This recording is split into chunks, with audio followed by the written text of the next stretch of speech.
Hey, true believers. Chris Mack coming at you with Gambit number 3. And this has been a book that I've been wanting to get to for a while now, but with the move and everything, I was not able to continue because we've gone through 1 and 2, and just being able to sit down and read 3 was exciting. This book encompasses fast-paced drama and action, everything that you want in a comic, and kind of uses a ticking clock in a way, but it doesn't feel like a trope or cliched. So let's get into it and I'll explain what I mean. The print date on this was February 1994, and this is called An Adventure of the Cajun X-Men, The Benefactress. Story and art by Howard Mackey, Lee Weeks, Klaus Janson. Color, Steve Buccellato. Letterer, Richard Starkings. Editor was Bob Harris, and chief was Tom DeFalco. So if you remember from issue 2, which I'll put a card here, is Gambit is looking for Kandra, the external, to get the elixir of life for Belladonna, who still alive from the encounters that happened in the 2nd volume of X-Men, but she's slipping.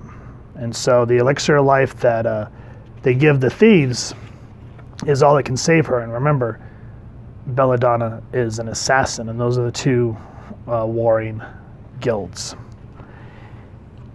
And so Gambit shows up at this elite club here in New Orleans, and he's just very debonair, just the way we know Gambit to be.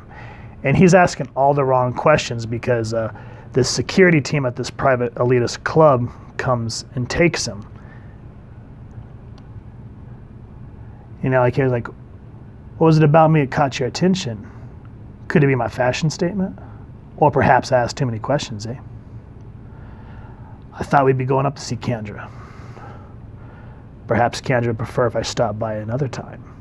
And so they're leading him out into the parking lot. You see a gun starting to come out of these goons' pockets. Dis a floor already. Appreciate this escort, but I can find my way out from here. But I like how the pacing, Gambit's just, he knows what's up. He's just playing with them, and you see the No, too many to find. Plenty of people assume I'd die in a place like this. Such is life. Gotta play the hand you're dealt. Maybe a last smoke, my friend? Be quick. So they hand him a gold lighter. Bad idea. And we see Gambit's power on full display, and the artwork is absolutely amazing. It complements the story, the action lines. This is the way a comic book should be drawn and colored. It keeps you engaged. It's not flat paneling. That's what I meant by everything that you want in a comic in terms of action. Even as Gambit is, we're seeing his inner thoughts. I like how everything moves like the cards are falling. And he's explaining everything from his life, what he needs to do. And that guy says, once a thief, always a thief.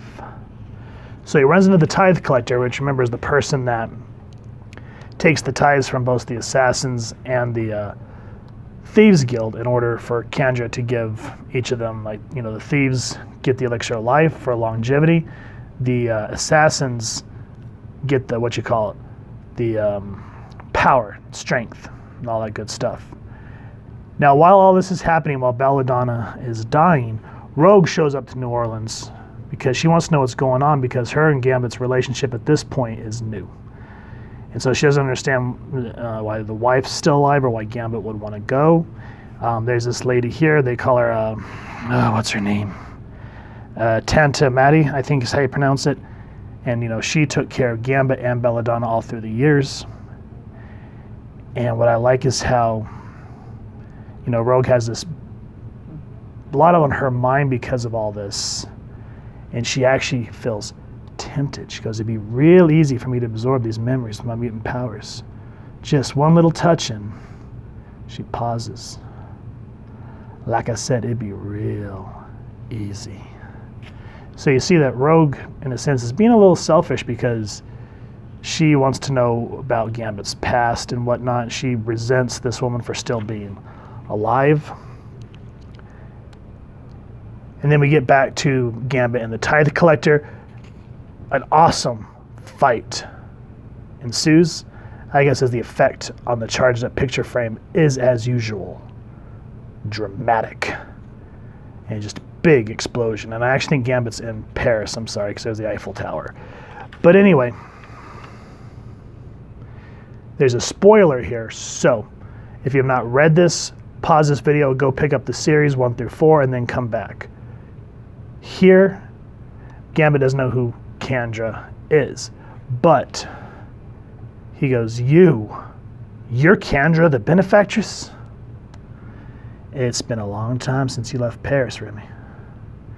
Back then, neither of us have really had much use for names, did we? No, indeed, Sherry. Names were the last things we exchanged. So right there, in just those few words, we see that Kendra and Gambit had a relationship, but they didn't really know who one another were. But you can still see that there's this spark between them. And I like how, he was going to attack her, but then he throws the card and how it falls down the panels, adding to the dramaticness of what all this is. Because we go back to New Orleans. Her hands are capable of crushing marble, bending forged steel. Why then does she tremble at the very thought of touching the porcelain-like skin of the sleeping woman? Coming closer, she turns with cold fear, for she knows in her heart and in her soul that what she wants, she has no right. And she goes, no, Lord, what was I thinking? And so you see Rogue slips, but through an involuntary action, Belladonna touches her. And we get this really awesome scene, let me jump over to that, and then we'll continue with Kendra.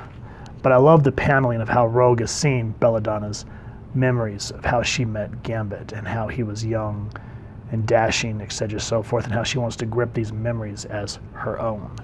Now, we go back to Paris.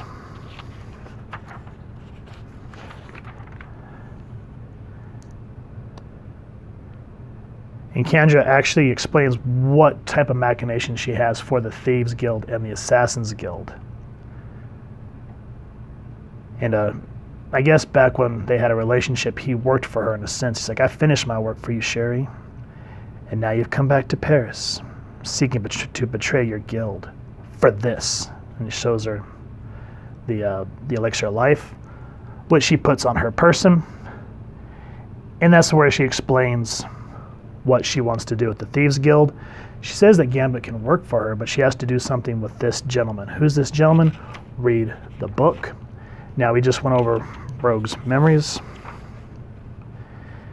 And while this is happening, we also have a member of the Assassins Guild who has gone rogue and is killing people to start a war. His name is Julian, who is Belladonna's sister. And he's kind of like the wild card of the whole book. And Remy's just talking about how all this has come full circle because he's like, you were the one who, let me see if I can find it instead of trying to paraphrase it. Hold on.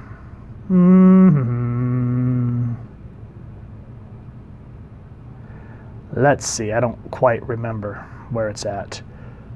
But I'll go ahead and read some of the dialogue to kind of how it makes sense. He goes, because Julian goes to kill Kendra, and he goes, that's no way to be treating a lady, Julian. But I remember now, manners were never your strong suit. If you knew how she used our guilds, you'd be helping me instead of fighting, is what Julian says. Appears to me she's still letting her use us, Julian. Letting her use us to kill each other off now that she has no more use for our kind. And so something happens with the man that was on the floor. He goes, it's over, Julian. You got a habit of taking away too many important things from me. You challenged me to the duel that broke the peace. And because of that, I had to leave my family. I had to leave New Orleans. Belle, I won't be letting you get away with this stuff no more, boy. You say you want to help Belle, but all you've ever been interested in is yourself. Whew. So you kind of see how Gambit became an outsider when he met Storm back in 266 of Uncanny X-Men. I like that this starts to really delve into Gambit's backstory in that regard. And anyway, some things happen. I don't want to give away everything, but Kendra's not a happy camper. even though she thinks that everything kind of going on, that the both of the guilds are going to be waging war. So you can kind of start to see how things are building up, how Gambit has to get back to New Orleans with the elixir of life in time to save Belle. And all the while having to deal with this person who's essentially immortal, which she's part of the externals, and how this pact between the thieves and assassins has been going on for eons, and how she's ready to move into modern times. All that is explained in this book. The fight scenes, the dramatic scenes, when you read it in its entirety, it is absolutely amazing.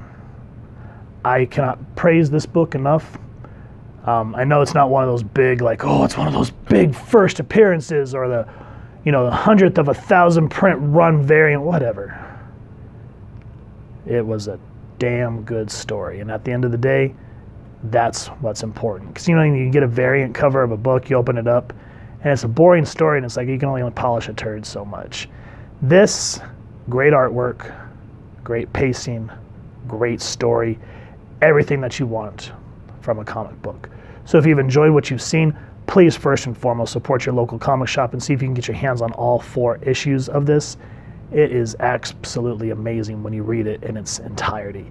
If you've enjoyed this review, we really would appreciate it if you take a moment to hit like, share, and subscribe. Helps the club channel more than you could possibly know. And if you won't mind hitting that fancy little X bell next to subscribe, that way as we continue to upload content, you guys will get notified. Come to the channel, and we love to hear your feedback and talk with y'all down in the comments below, or our social media pages, which I'll make sure to leave the links down in the description. So with all that said, thank you so much for stopping by. Hope y'all continue to have an absolutely amazing day reading, and happy hunting, true believers.